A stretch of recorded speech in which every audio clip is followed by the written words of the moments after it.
Tyrion. All eyes were on the dragon, all noses on the dwarf. That was wrong, he knew. Battles should have proper smells. Sweat and piss and shit. Even here and now, the air should be flavored with the smoke of burning ships, the stink of horse flesh, the rot of corpses, and the stench of fear. Fear of that green monster in the sky.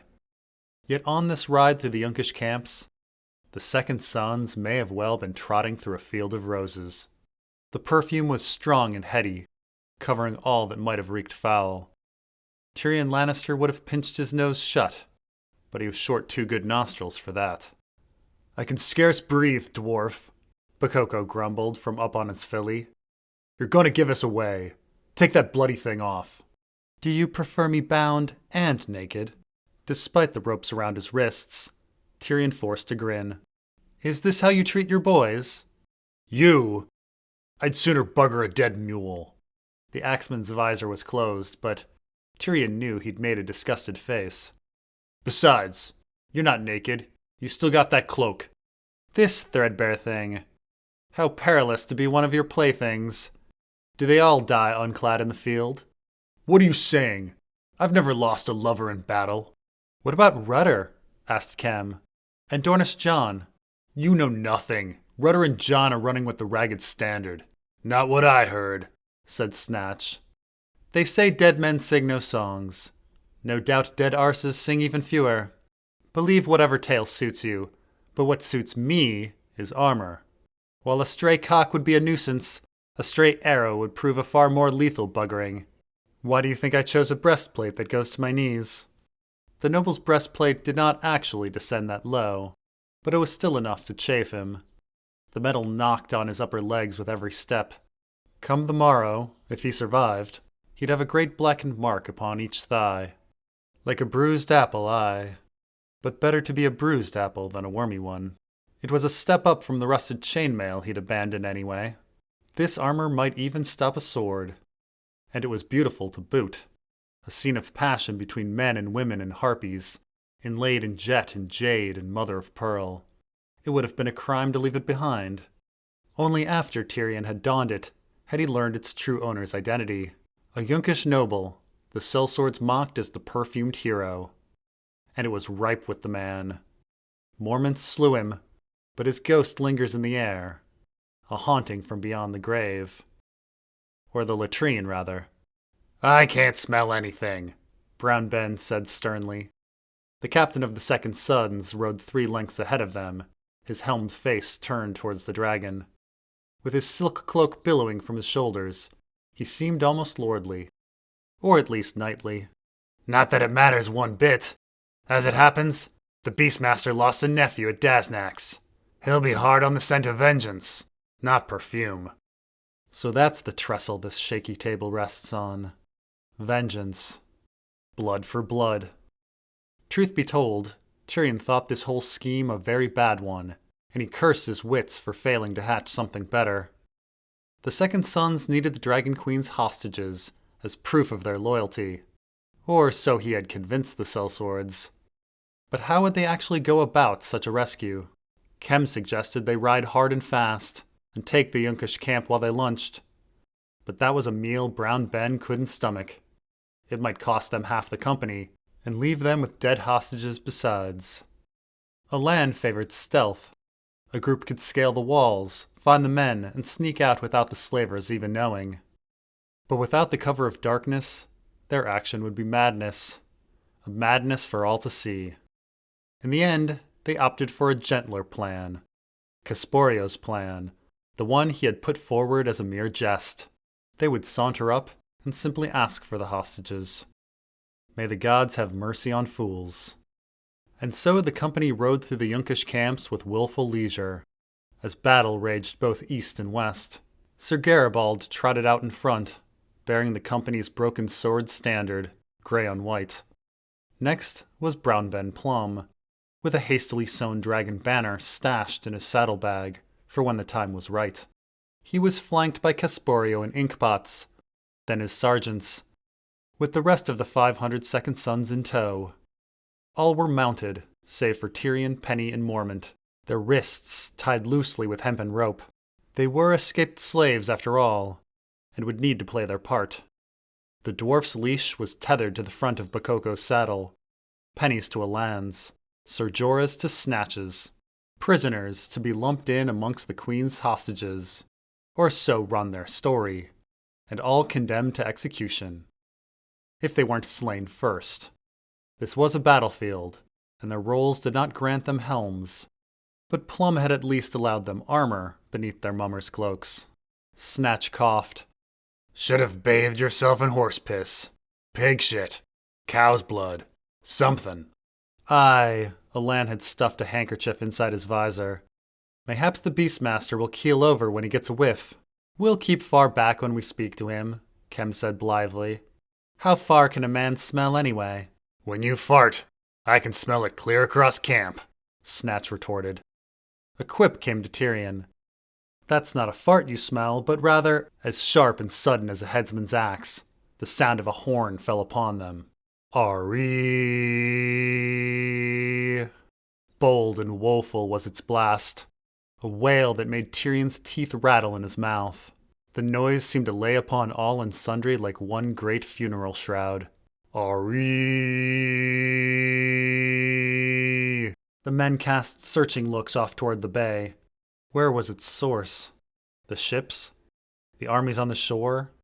Was it from the Yunkish or the Ironmen? Aree!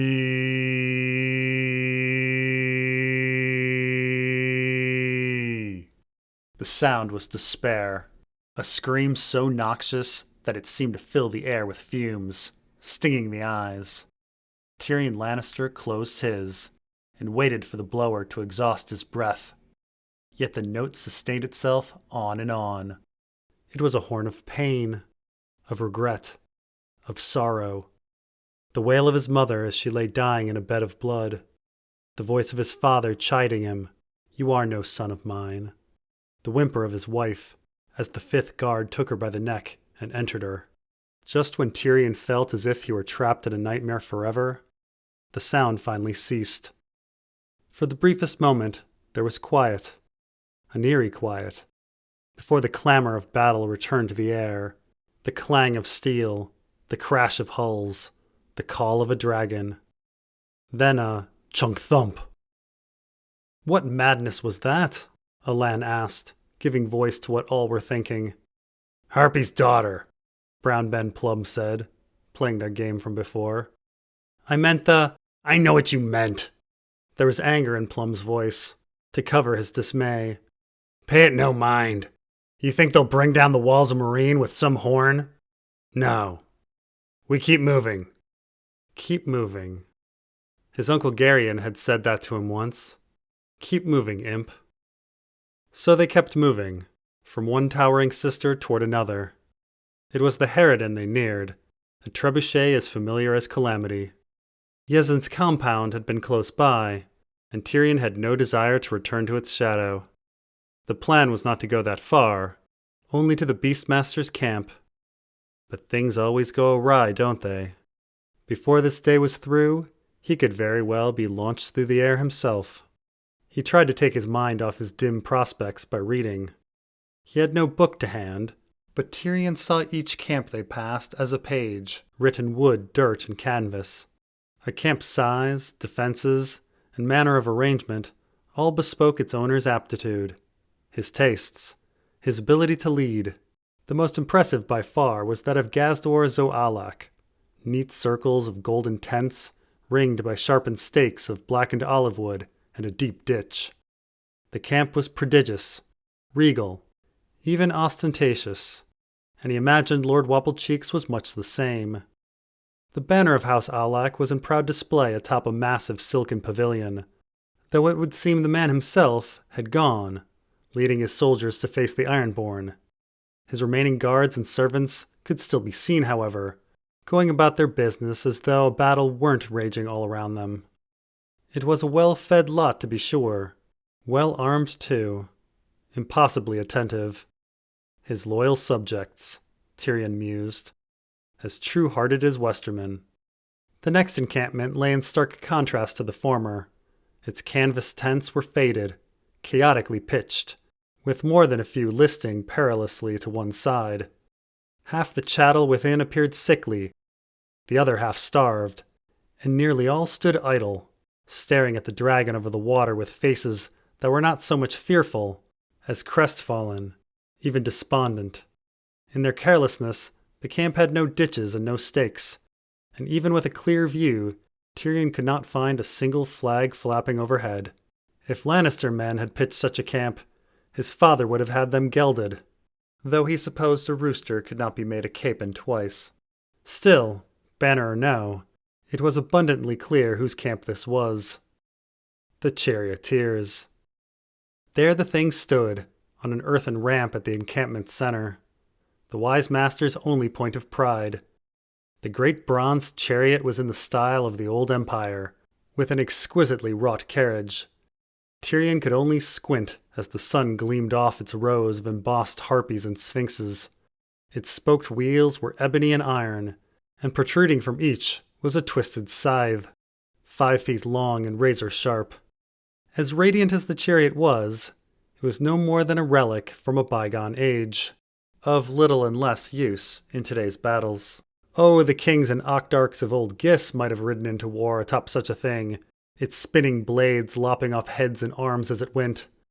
But that had been 5,000 years ago. After the Dothraki gifted the world the stirrup, cavalry proved to be much more maneuverable, and chariots all but vanished from battlefields. At its front, a 4-horse team of white stallions stamped the ground where they stood, almost begging for a lash to spur them into the fray. Zemetari, Tyrion noted. It was a famed breed, originally from the north coast of Sotheros. Swift, sure-footed, rare. There were so few left in the world that a purebred was a sight as scarce as, well, perhaps a dragon. The horse's seed was more valuable than rubies, despite most oft only serving to produce mongrels. When 2 Zemetari were made to mate, the offspring usually came out weak, feeble, or monstrous. And yet this wise master had 4 healthy steeds. Tyrion might have been amazed, but this was already a day full of absurdities. Iron men, flying corpses, dragons. The horses were ordinary by comparison. Perhaps it's past time for me to die, Tyrion thought. Nothing in this life can surprise me. Not anymore. Yet within minutes, Tyrion Lannister's jaw had dropped once more. "What is that?" asked Penny. "A madman's flaunt," answered Mormont. "A show."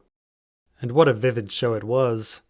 Mixed within the palisade of sharpened stakes, the Beastmaster had an assortment of iron cages, some stacked 10 feet high.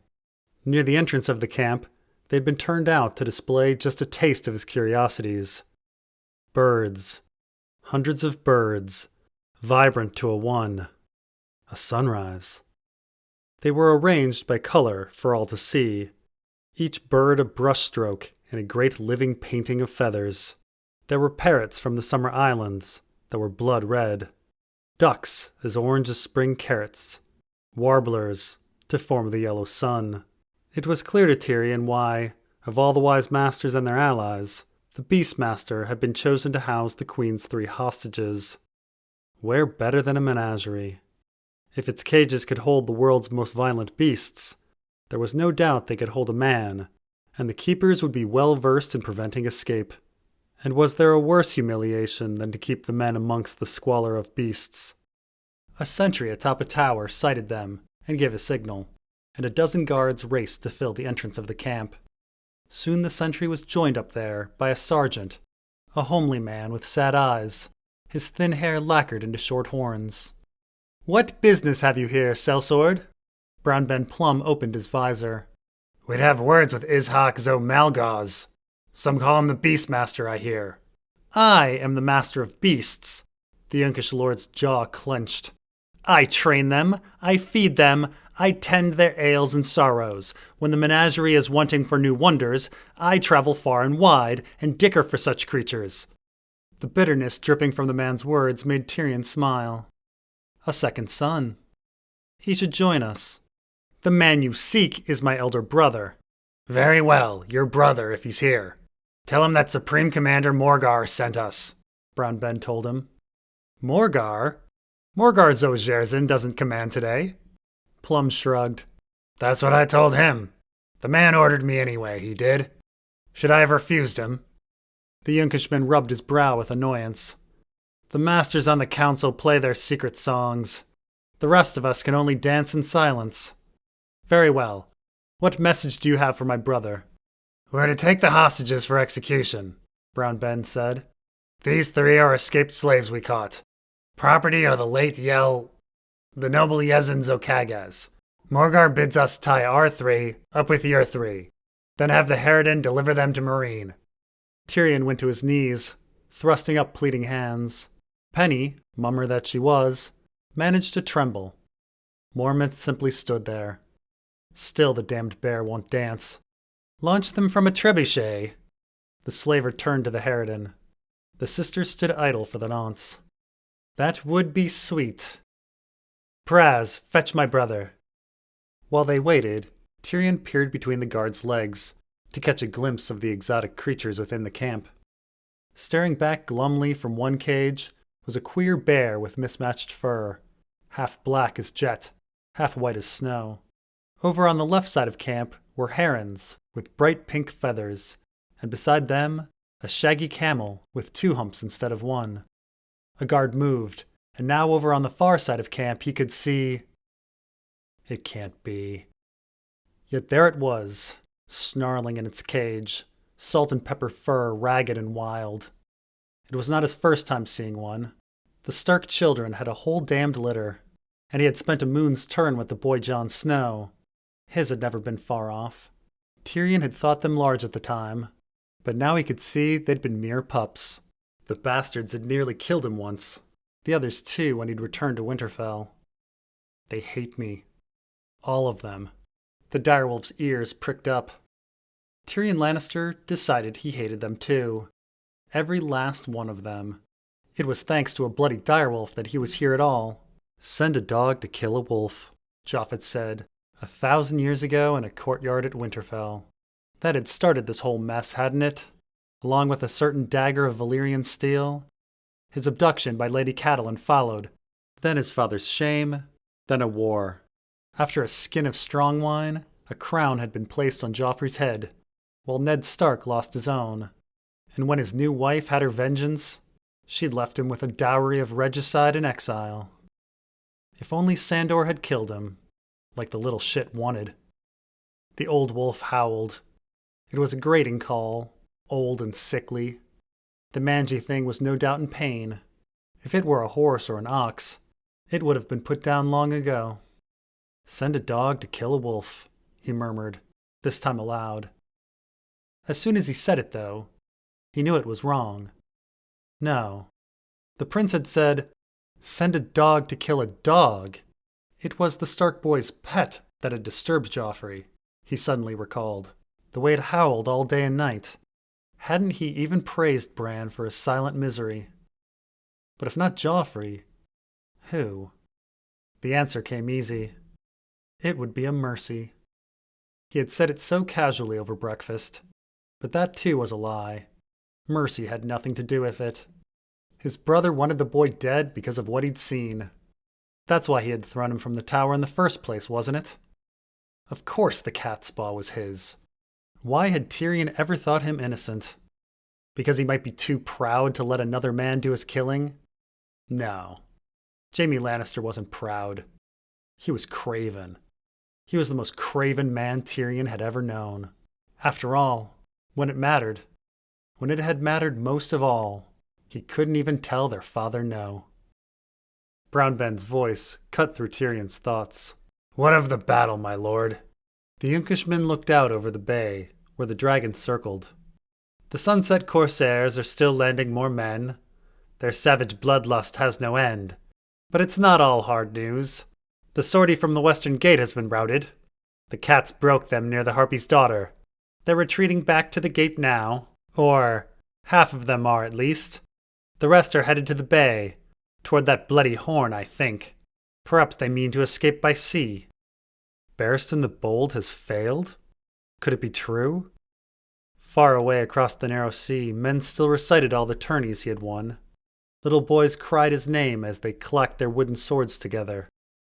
How could a man like that fall here, out at the ends of the earth, amid shit and mud and fools? Was this how heroes died?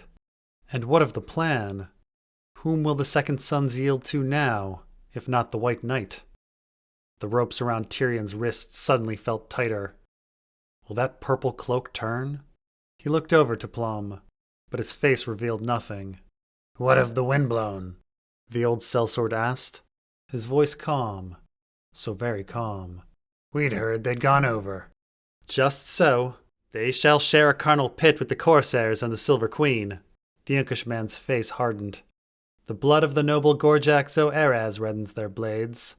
Lady Malaz's, too. Her camp stormed not an hour past. She and all her slaves put to the sword. They tried to do the same to us. Twice. But twice we drove them back. The hostages, thought Tyrion. They want to snitch the same purse. Only the tattered prince favors Khem's way. These new rivals were unwelcome. The windblown had 4 times their number, and a ruthless repute. Even if the sons got their hands on the Queen's 3, now they'd have to worry over how to keep them. The direwolf howled again, rocking its cage with mighty front paws. It smells me. My perfume. Or my fear. You must excuse me. My wolf needs me. Once the Beastmaster's brother was gone, Casporio cursed. Stupid old man. Has he learned nothing in his century on earth? He spoke the common tongue, a prudent choice amid the slave soldiers' ears. You don't march on the cats. Not head on. They use the square. Alan nodded in agreement. Hasn't every soldier heard Red Ripples? Let's forget this folly, Bakoko said. We haven't turned our cloaks. Not truly. Not yet. Oh, haven't we? Snatch opened his visor and spat out a mouthful of sour leaf juice. I must have dropped a 10-stone shit down that latrine then. There he'll stay and none the wiser, shrugged Khem. All we have to do is follow our orders. Which orders? Asked Inkpots. To catch the Unsullied before they form up. That's long past. To face these Iron Men at the edge of the sea, where that monster roams? Out on the bay, the dragon had landed upon a cog. The ship was aflame, sending a column of smoke into the air, and all its sailors into the water. Feeling at home amongst the flames, the dragon settled on the deck. Then it clawed right into the hull, like some giant bat burrowing into a pomegranate. Our plan remains the same, decided Plum. Instead of riding to Sir Grandfather, we yield at the western gate. Simple as that. They nodded. There seemed little more to say. The second sons merely stood and watched a dragon tear apart a burning ship. You sellswords are fools, called a voice from the tower. It was a new man this time. He was handsome, very handsome, tall and slender, with hair shaped into 2 great antlers. Upon his shoulder sat a golden lemur, and upon his lips a cocksure smirk. No wonder his brother hates him. Begging your pardon, are you the noble Ishak Zo-Malgaz? The slaver ignored Plum's question. Use the harridan to dispose of the hostages. Impossible. Has no one told you? Brown Ben shifted his helm to scratch his head. My orders, the Beastmaster chuckled. We have prepared the trebuchet for the Palios. Palios? What has Sivas to do with this? Tyrion's mind leapt back to a pole boat, a naked septa, a river full of turtles. It was there the sharp-faced half-maester had first shown him the cavalry and spearmen, the catapults and trebuchets, the elephants and dragons. For the better part of an hour, he had rattled on about the moves, the counter-moves, the strategies. The game is one of feints, Yolo, Halden had told him. An attack where your opponent defends avails you nothing. What did he say about a Palios? Just then, a loud chunk thump sounded, and the great trebuchet released another load. It wasn't bodies that flew this time, but boulders. Heavy boulders.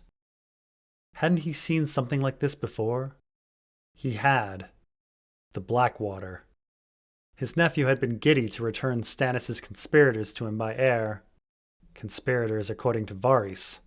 The antler men had flown across the burning river, farther than any cask of pitch.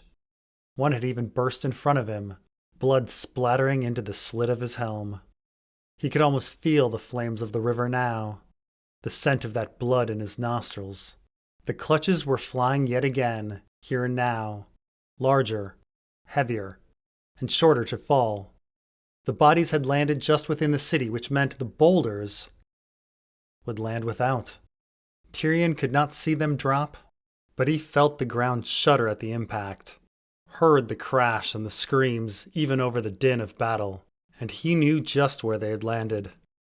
The gate, where Sir Barristan's retreating men were clustered outside. Now he remembered Haldon's lesson. Had his friend even been clutching a trebuchet as he spoke? For a palio strike, you feign an attack at a distance, but strike a closer target instead. The western gate was no place for a safe retreat, no place to yield. Even if they managed to make it there, the guards would never open the gate, for fear a stone would come flying through. The second son's plan lay as broken as 100 eunuchs. Tyrion could only guess his fate now. An iron-born thrall, roasted by dragonfire, his head sent to Cersei in a sack. "Noble Ishak," Brown Ben Plum called up. "Your brother tells me the windblown have been harrying your camp. With your leave, we'd enforce your line against future attacks, seeing as we're here and all." "Ride to the eastern side of camp and join my men," said the Beastmaster, nodding approvingly. "If it please you, leave the slaves with us."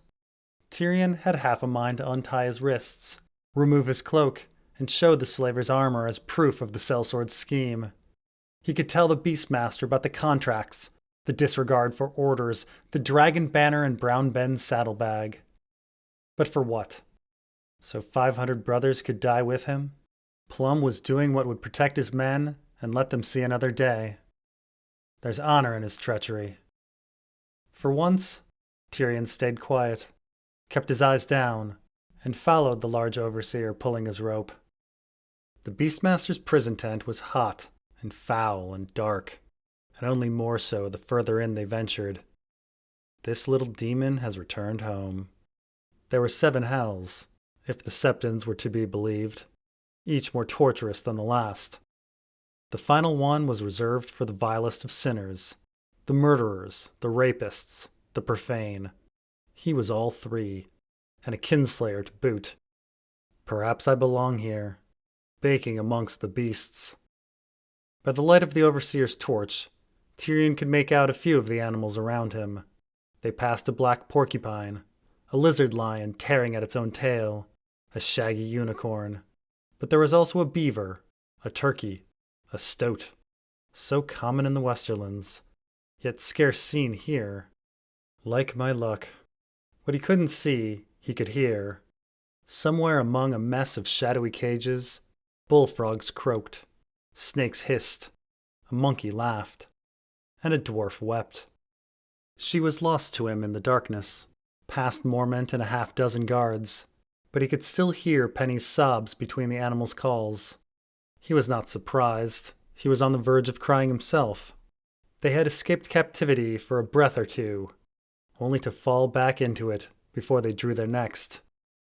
That was his doing. They could have stayed in Yezin's grotesquerie, perhaps been passed to his kin, and been safe enough. It was one thing to wager his own worthless life, but he had bet hers as well. When the Beastmaster gets around to killing us, her blood will be on my hands, like so many others. How many was it now? It was a hard count to figure. Should he only include the ones slain by his hand, or all that died because of him? From the cages came growls, like those brigands on the high road. The torch passed a fox, silver as Sir Vardis's hair. A goat screamed, but he heard that Northman at the Green Fork. A bird sang Simon's song. He could feel their beady eyes watching. In one cage was Nurse, in another Oberyn Martell. There was Groat, and Shay, and Alar Deem, and all the men at the Mud Gate and on the Bridge of Ships. There were so many at the Blackwater. The wildfire. The heat was unbearable. The smell, the screams, they were coming from everywhere, from all the cages, like a blast from that accursed war horn. He heard his father again, his mother. This hadn't started with a direwolf. It had started with her. No. It started with me. The torch fell. The ground met Tyrion's face as the sound of steel biting into flesh erupted about him. One man shrieked in the dark, then another. A warm rain of blood fell upon Tyrion, followed by a body which knocked the breath from his lungs. What madness was this? Did Mormon think he could fight 6 men? This is how he'll die, then. No, there must be more than one attacker. Who? The windblown? The dwarf lay deathly still until the frenzy died down. Animals still yipped and hissed. A dying man groaned, and several pairs of lungs panted heavily. But it was over. Penny was whimpering. Alive, then. That's one mercy. Someone picked up the torch, and as the flames swelled, the shadows became 3 wizened men, their coppery skin freckled with blood. The guards, the overseer, and a 4th intruder lay dead on the floor. Romo? Mormont asked from somewhere in the tent. Andal, the old man asked back. They began to speak in a tongue Tyrion did not know. Dothraki, he decided. An ugly tongue for ugly men. You speak horse, do you, Mormont? Tyrion interrupted. He wriggled out from beneath the corpse, freed his hands, and wiped the blood off his face. Be kind and request a Khalasar to come to our rescue. 10,000 screamers should suffice. These are the Queen's Jaqaran, Jorah explained. Mercy men. How kind of them to answer my prayers. They're not for us. They want Jogo, blood of the Queen's blood. The honor of the Khalasar demands his freedom. A glimmer of metal near Tyrion's feet caught his eye, so he snatched up the iron ring from the overseer's corpse. He gave the keys a jingle. Let's hope there's some honor to be found, then. At the back of the tent, they found a cage large enough for lions. The hostages within were manacled, ankle to ankle, wrist to wrist. The horseboy squatted, barking something at his fellow Dothraki. Beside him, the eunuch sat quiet, patient, expressionless. As for the whore, he was sprawled out at the back of the cage as if he were lounging in a garden. So good of you to rescue me, Mormont, Daario Naharis said, grinning. A gold tooth shone in the torchlight. You keep interesting company. Dwarfs and Jaqaran. I would have sooner expected lambs and butchers. We can leave you in the cage, said Tyrion. Can you, little one? I think not. So this is the one whom the Queen takes to bed. Admittedly, he had the right of it. Tyrion inspected the keys in his hand. There must have been 100, of various metals and sizes. He flipped through them as fast as he could, acutely aware of the blood-speckled Dothraki glaring over his shoulder. When he came to the largest keys on the ring, he tried one after the other until one finally turned the lock. The shackles now, said the Unsullied, calmly. Tyrion stopped, considering. What's to keep these coins from rolling away? Without the hostages by their side, they could hardly take credit for the rescue. He examined the ring. There doesn't seem to be a key small enough for the fetters, he lied. How can this one ride? The eunuch shook his manacled ankles. Chained as they were, they would be unable to straddle a horse. The Dothraki boy said something. Then a parley of grunts erupted between Jorah and the savage horsemen. Penny spoke for them both. What are they saying? Jogo will ride side saddle, the Tyrashi sellsword translated. But only him. The Jaqaran says we're not of the Khalasar. And besides, they only have Obo's horse to spare. Naharis gestured to an old Dothraki on the ground. His guts spilled out beside him. Tyrion watched as the captives waddled by in their chains. Jogo picked up the arak of his fallen brother, while the others took swords from the dead guards. Fighters and fetters. All I need is stilts for Mormont, and I can pass for a Yunkish lord. It wouldn't do. Sir Jorah was the only man both free and deft, and 1,000 soldiers lay between them and Marine. Surely we can ride double. Penny entreated. We're small. Too slow, insisted Romo in the common tongue. With that, the mercy man made for the front of the tent. The other Dothraki followed, now carrying the manacled Jogo. There goes our most valuable hostage, the dragon from our purse. The two that remained would have to serve. Perhaps she loves the sellsword madly after all. That seemed unlikely, but young women could have questionable tastes. He had married one such. When the tent flap opened, Romo peered out into the blinding daylight. He sniggered. Something outside clearly amused him. Before heading out, he put the torch to the tent's canvas until it began to burn. Then he yelled something to Mormont. "What did he say?" Tyrion asked. "We'll need to outrun the wolf." Outside, the camp was in panic. Guards darted past, nearly knocking Naharis and Tyrion over, but neither the blue-haired man nor the blood-covered dwarf drew much attention. Tents and pavilions were aflame. 2 Dothraki riders thundered by. Neither could have been more than 8. What was going on here? He saw a flash of orange fur. A dog? No, an ape. When the band of prisoners turned a corner, they were met by a bird, taller than a man, shaking its black feathers. They eased away from it slowly. Distractions, Tyrion realized. The Dothraki were loosing animals to make chaos. "Where do we go?" Penny quailed. "South," said Mormont, and they were given no time to question him. They heard a growl. Then a tent beside them came crashing down. They didn't stop to look, setting off in fear as fast as 2 dwarves and 2 fettered men could run.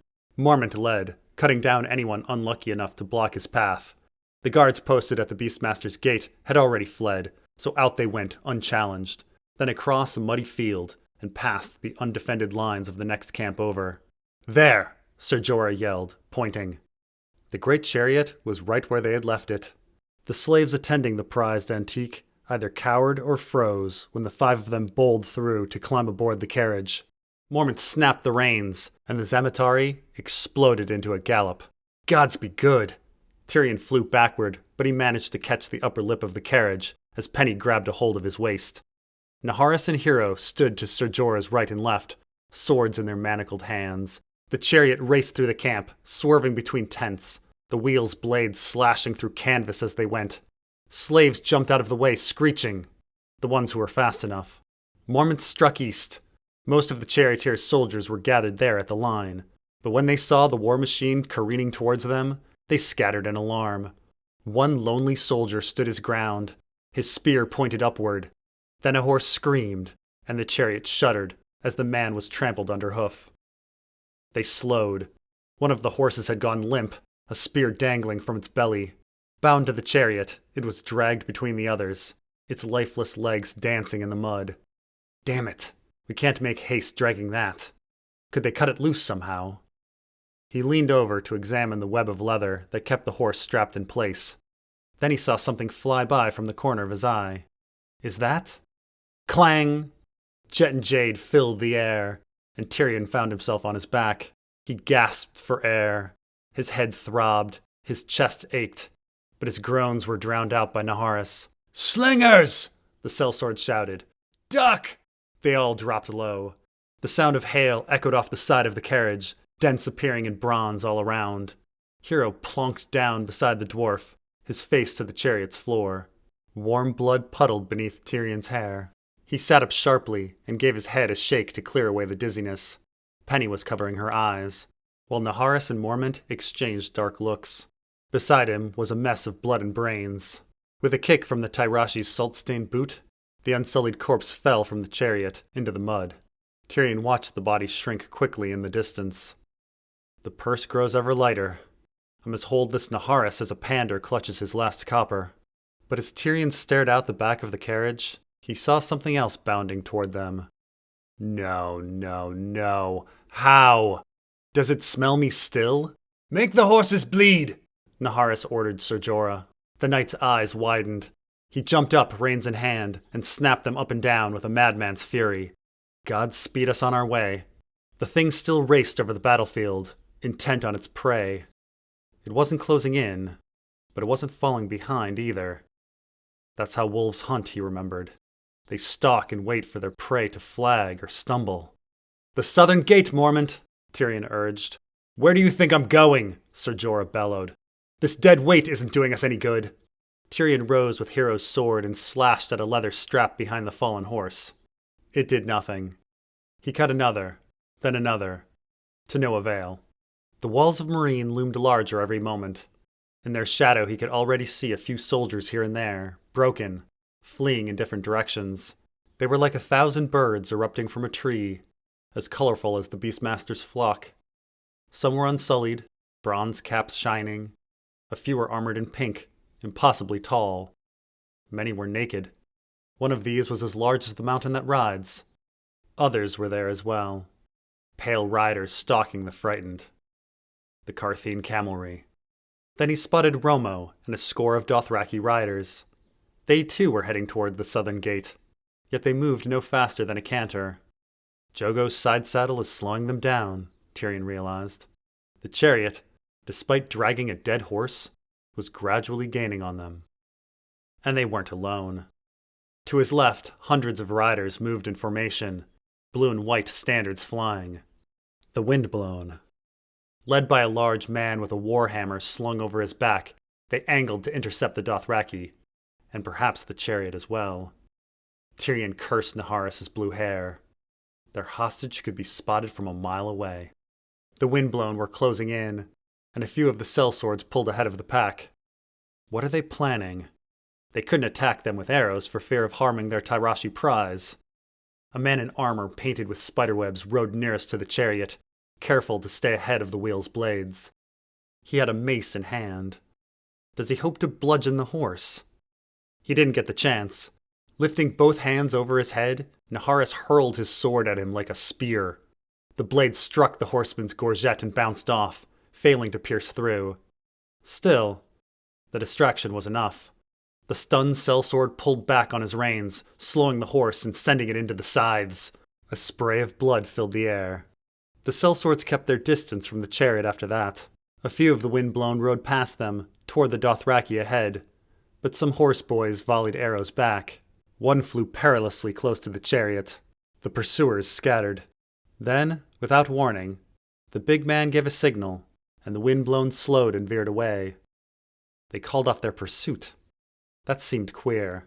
The sellswords had both speed and numbers. Did they fear the arrows? The chariot's blades? The direwolf?